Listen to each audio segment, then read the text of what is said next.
Hello friends, welcome to home food recipes. આજે આપણે બનાવશું તીખો ખીચડો. ખીચડો બે જાતના હોય છે, એક મીઠો ખીચડો અને એક તીખો ખીચડો. તો આજે આપણે આ તીખો ખીચડો બનાવશું. આ ખીચડાને મકરસંક્રાંતિના દિવસે બનાવીને ખાવામાં આવે છે. આ ખીચડો ખાવામાં ટેસ્ટી હોવાની સાથે સાથે એકદમ હેલ્ધી પણ હોય છે, કારણ કે આપણે આમાં ઘણા બધા વેજીટેબલ્સની સાથે ઘણા બધા અનાજનો પણ ઉપયોગ કરીએ છીએ. અને આજે આપણે આને કુકરમાં બનાવશું, જેથી એ એકદમ ઓછા સમયમાં બની જાય. તો ચલો તીખો ખીચડો બનાવવાનું શરૂ કરીએ. ખીચડો બનાવવા માટે મેં અહીંયા 1/4 કપ જેટલા ચોખા લીધા છે. 1/4 કપ એટલે કે 4 ટેબલસ્પૂન જેટલા ચોખા છે. 4 ટેબલસ્પૂન ચોખાની સામે મેં 1 ટેબલસ્પૂન જેટલી ચણાની દાળ, 1 ટેબલસ્પૂન જેટલી મગની ફોતરાવાળી દાળ, 1 ટેબલસ્પૂન જેટલી તુવરની દાળ અને 1 ટેબલસ્પૂન જેટલી મસૂરની દાળ લીધી છે. મસૂરની દાળ આ રીતની આવે છે.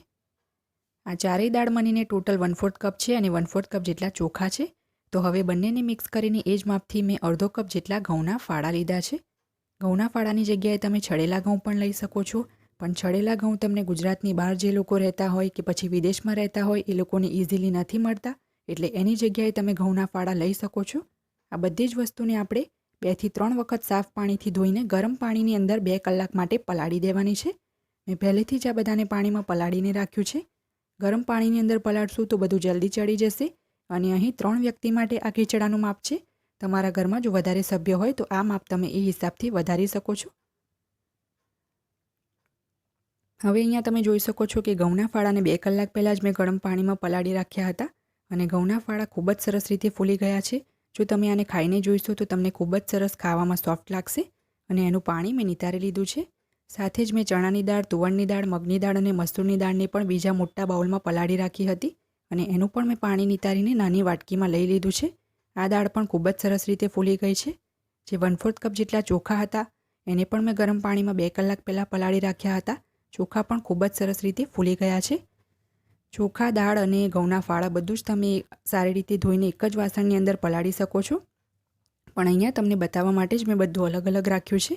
બધી જ ચીજોને આપણે 2 થી 3 વખત સારી રીતે સાફ પાણીએ ધોવાની છે અને એ પછી આપણે એક પોળા વાસણમાં ગરમ પાણીમાં પલાળી દેવાનું છે.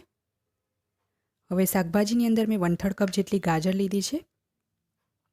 ચોળી લીધી છે મેં 1/4 કપ જેટલી. એમાંથી જે પાકી ચોળી હોય મોટા દાણાવાળી એના મેં દાણા કાઢ્યા છે અને જે પતલી કુમળી ચોળી હોય એને મેં કાપી લીધી છે. લીલા વટાણા લીધા છે 2 મોટી ચમચી જેટલા. 3 મોટી ચમચી જેટલી મેં વાલોર પાપડી લીધી છે અને જે પાકી પાપડી હોય એના મેં દાણા લીધા છે અને પતલી જે કુમળી પાપડી હોય એના રેસા કાઢીને મેં આ રીતે સમારી લીધી છે. ટામેટું લીધું છે મેં 3 મોટી ચમચી જેટલું, એટલે કે એક મીડિયમ સાઇઝનું આ ટામેટું છે. ફણસી લીધી છે મેં 3 મોટી ચમચી જેટલી.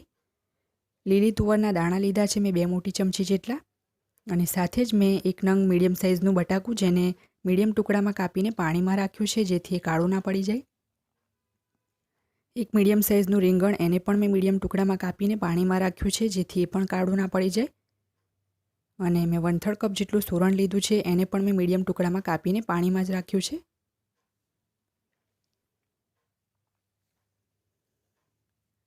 હવે કુકરની અંદર આપણે 1/4 કપ જેટલું દેશી ઘી એડ કરી દઈશું.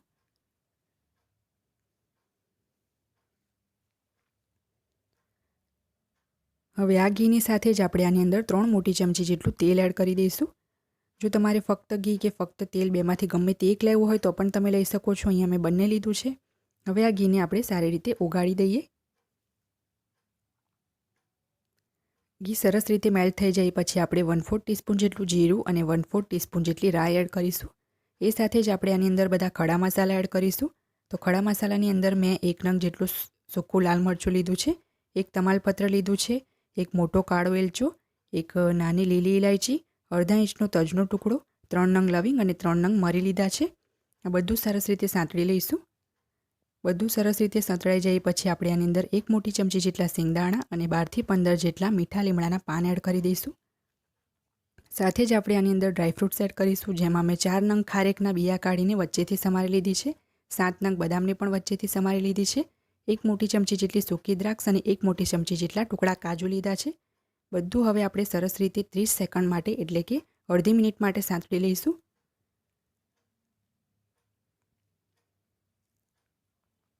ત્રીસ સેકન્ડ પછી હવે આપણે આની અંદર આદુ, લસણ અને લીલા મરચાંની પેસ્ટ એડ કરીશું 1.5 મોટી ચમચી જેટલી. આ પેસ્ટ આપણે ફ્રેશ જ બનાવીને યુઝ કરીશું તો ખીચડાનો ટેસ્ટ ખૂબ જ સરસ આવશે. આ પેસ્ટને પણ આપણે અડધી મિનિટ માટે સ્લો ફ્લેમ પર સાંતળી લઈએ.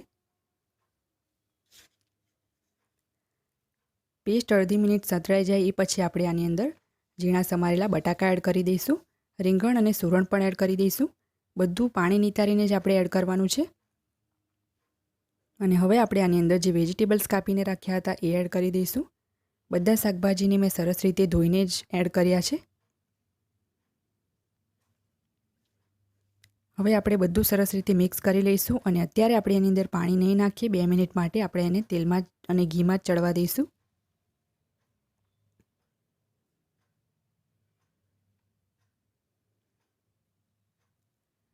2 મિનિટ માટે મેં તેલ ઘીમાં જ એને કૂક થવા દીધું છે. હવે આપણે આની અંદર બાકીના મસાલા એડ કરી દઈએ. તો મસાલાની અંદર મેં 1 મોટી ચમચી જેટલું કાશ્મીરી લાલ મરચું અને અડધી ચમચી જેટલી હળદર લીધી છે. કાશ્મીરી લાલ મરચું મેં કલર માટે લીધું છે, એમાં તીખાશ બિલકુલ નથી હોતી. અડધી ચમચી જેટલું આપણે આમાં ગરમ મસાલો એડ કરીશું. 2 ચમચી જેટલું આપણે આમાં મીઠું એડ કરીશું. મીઠું મેં અત્યારથી જ નાખી દીધું છે, હવે આપણે પછી મીઠું એડ નહીં કરીએ. બધું સરસ રીતે મિક્સ કર્યા પછી આ મસાલાને આપણે 1 મિનિટ માટે સ્લો ફ્લેમ ઉપર સાંતળી લઈશું.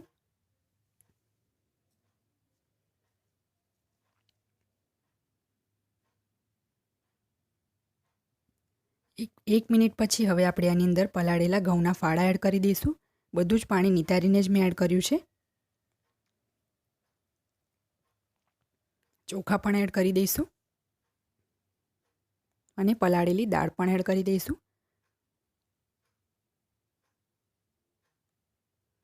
બધું હવે આપણે એક વખત સરસ રીતે મિક્સ કરી લઈશું.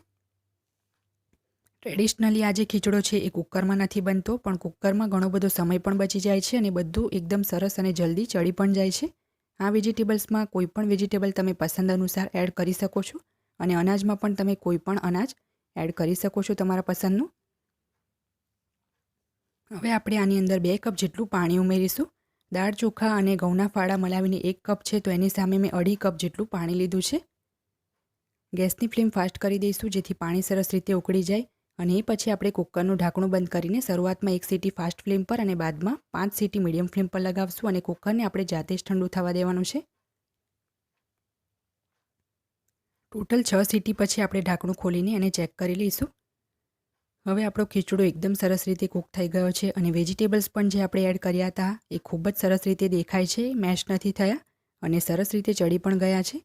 જો તમારે આનાથી પણ થોડી લૂઝ કન્સિસ્ટન્સી જોઈએ તો થોડુંક પાણી હજી એડ કરીને તમે આને એડજસ્ટ કરી શકો છો.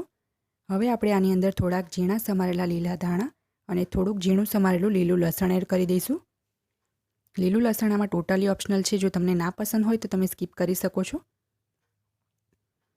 હવે બધું સરસ રીતે મિક્સ કરીને આપણે આને સર્વ કરી લઈશું.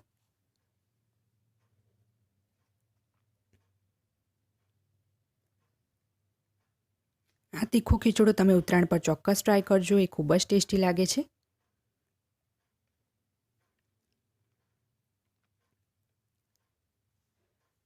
ખીચડાને મેં થોડુંક સૂકા કોપરાનું છીણ અને લીલા ધાણાથી ગાર્નિશ કરી લીધો છે. જો તમને મારી આજની આ રેસીપી પસંદ આવે તો મારા વિડીયોને લાઇક અને શેર કરી ચેનલને સબસ્ક્રાઇબ કરવાનું ના ભૂલતા. સબસ્ક્રાઇબ બટનની બાજુમાં જે બેલ આઇકન છે એને પણ દબાવજો જેથી તમને મારા દરેક નવા વિડીયોની નોટિફિકેશન મળતી રહે. જો તમારે મારો આ જ વિડીયો હિન્દીમાં જોવો હોય તો એની પણ મેં લિંક નીચે ડિસ્ક્રિપ્શન બોક્સમાં આપી દીધી છે. તો મળીએ નેક્સ્ટ વિડીયોમાં. ત્યાં સુધી આવજો.